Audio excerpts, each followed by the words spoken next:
Revenu universel, allocation universelle, revenu pour tous, de multiples noms pour un seul et même concept de base, verser périodiquement et régulièrement une somme d'argent à chacun sur base individuelle, sans condition, contrepartie ou obligation de travail. Une idée simple à première vue, mais dont la mise en œuvre s'avère complexe.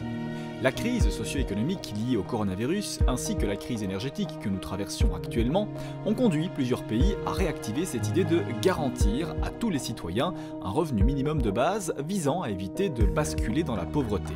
C'est ainsi que l'Espagne a mis en place, au mois de mai 2020, le revenu minimum vital, destiné à ses concitoyens économiquement les plus faibles. Dans notre pays, plusieurs propositions ont été faites ces dernières années sans qu'aucune ait pu, jusqu'à présent, être concrétisée. L'allocation universelle, qui promet donc le versement sans condition et à tout un chacun d'une somme identique et préalablement définie, est probablement un des sujets socio-économiques les plus clivants qui puissent être abordés. Ce mécanisme pourrait pourtant répondre à la crainte de déclassement social des plus démunis ou encore à la pression de plus en plus forte sur les classes moyennes. C'est aussi un moyen de passer plus de temps à s'éduquer, à bénéficier de loisirs ou à exercer des occupations jugées importantes, comme par exemple du bénévolat ou l'aide à un proche malade.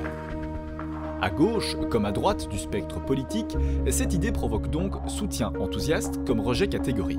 Mécanisme libérateur qui délivre le récipiendaire d'une partie de ses obligations ou système égalitariste promoteur d'assistanat. Simplification bienvenue d'une sécurité sociale devenue trop complexe ou démembrement de l'État-providence. Quel public viser? Quel montant octroyer? Comment financer cette mesure? Le champ du débat est particulièrement étendu et nous tenterons ce soir d'aborder une large part de ces questions par l'intermédiaire de notre panel d'intervenants. Tout de suite, place au débat.